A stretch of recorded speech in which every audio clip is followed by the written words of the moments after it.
আসসালামু আলাইকুম রহমতুল্লাহি ওয়া বারাকাতুহু। আজকের এই ক্লাসে আজকের এই পর্বে আমরা শিখব আরবি 29টি হরফ। পূর্বে আমরা বিভিন্ন প্রোগ্রামে বা বিভিন্ন পর্বে কোরআন মাজিদের গুরুত্ব, আদব এই বিষয়ে অনেক আমরা আলোচনা করেছি।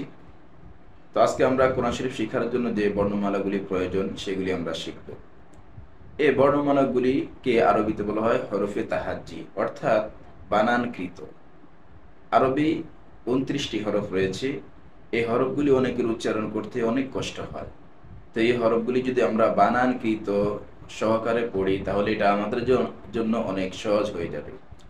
এই আরবি 29টি হরফ যদি আমাদের সহি থাকে তাহলে আমাদের সকলের কোরআন মাজিদ তেলাওয়াত করা, কোরআন মাজিদ পড়তে সহজ হবে, বুঝতে সহজ হবে এবং শিখতেও সহজ হবে।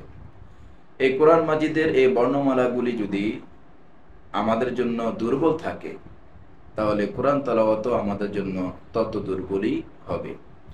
আর যদি এই হরফগুলি স্ট্রং থাকে, উচ্চারণের দিক দিয়ে মজবুত থাকে, শক্ত থাকে, তাহলে কোরআন তেলাওয়াতের মান আমাদের জন্য তত সুন্দর হবে, পরিষ্কার হবে।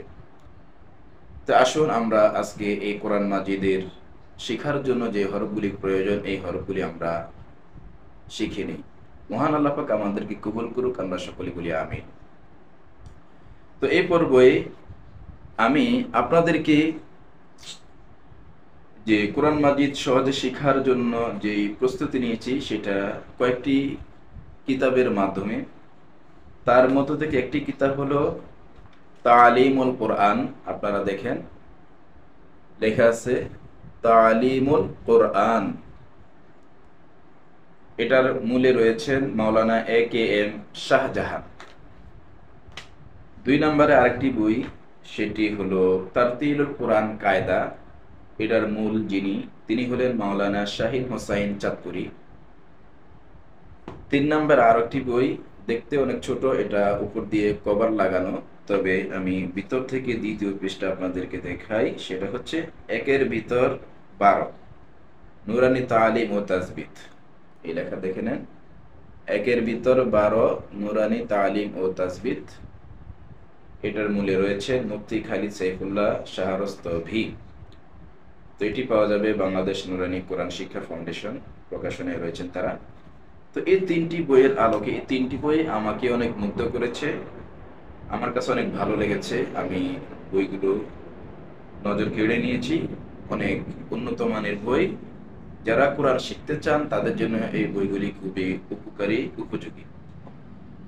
তো যাই হোক, আমরা শুরু করে দেই। প্রথমে আমরা যেটা শুরু করব, কোরআন মাজিদ শেখার জন্য যে বর্ণমালাগুলি শিখবো, এই বর্ণমালাগুলি আমি যেইভাবে সহজ আমার জন্য আপনাদেরকে শিখাইবার জন্য আমি সেইভাবে আপনাদেরকে শিখাবার চেষ্টা করব। তো প্রথমেই আমরা জানি আরবি 29টি হরফ। কয়টি হরফ? 29টি।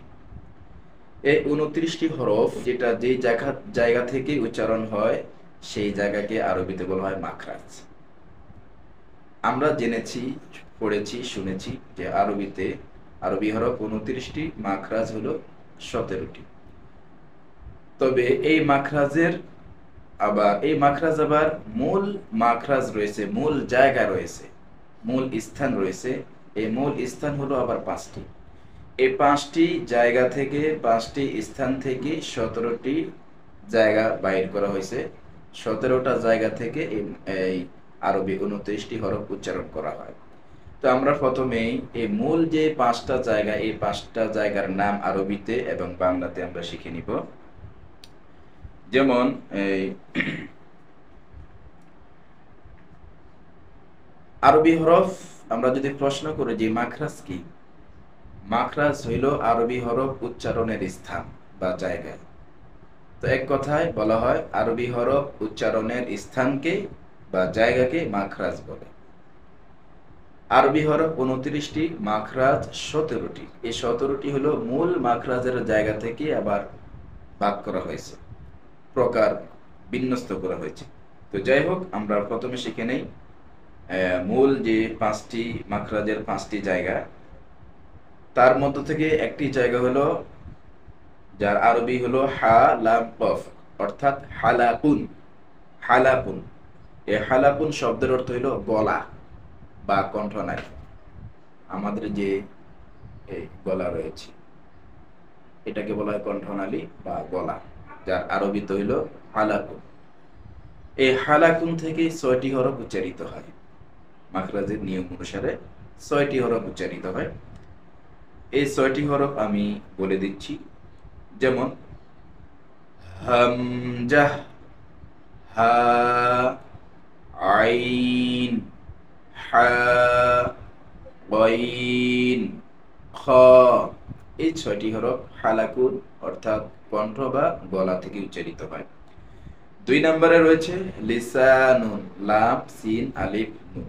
এই 4টি হরফের মাধ্যমে একটি শব্দ লিসানুন, যার বাংলা অর্থ হচ্ছে জিহ্বা। এটা হলো জিহ্বা। এই জিহ্বা, জিহ্বা থেকে উচ্চারিত হয় মোট 18টি হরফ। কয়টি? 18টি। আমরা এখন এই 18টি হরফ জানবো কি কি, যেমন কাফ,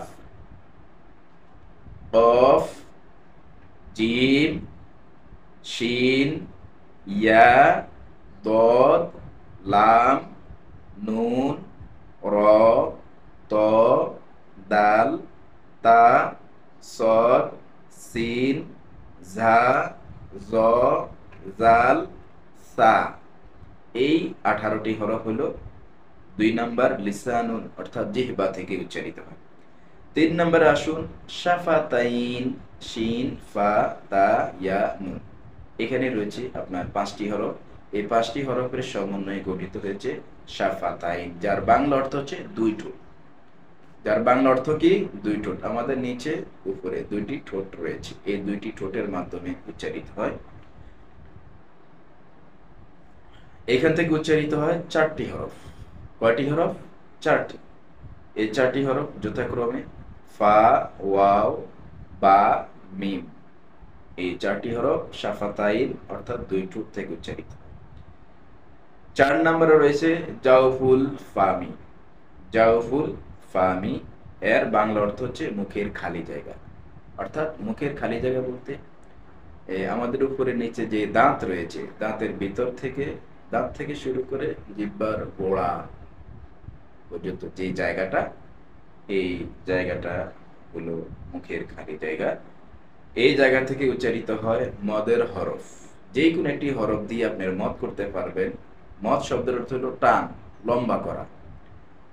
যেমন যদি আমরা বা দিয়ে পড়ি তাহলে বা, বু, বি,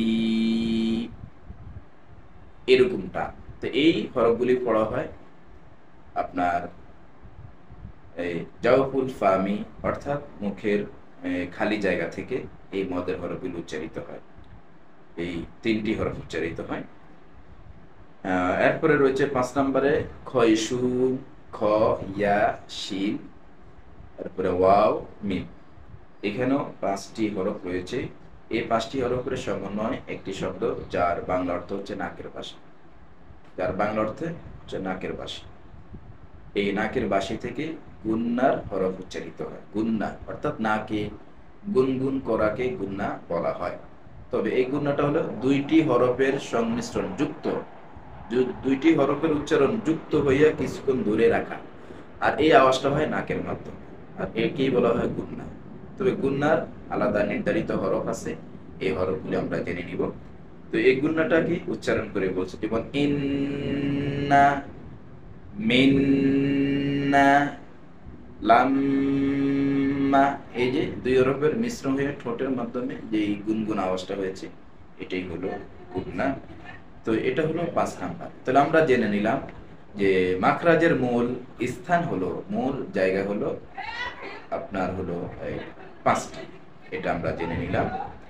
এটা আমরা জেনে নিয়েছি হালকুল, গলা বা কণ্ঠনালী, লিসানু, জিহ্বা, শাফাতাইন 2 ঠোঁট, এবং জাওফুল ফামি মুখের খালি জায়গা, রয়েছে খয়সু অর্থাৎ নাকের বাসি।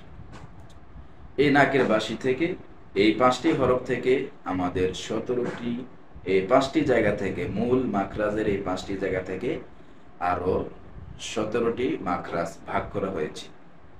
তো এর মাধ্যমে আপনার আরবি 29টি হরফ উচ্চারিত হয়। তো এই ক্ষেত্রে আমরা প্রথমে এই মাখরাজ জেনে নিলাম।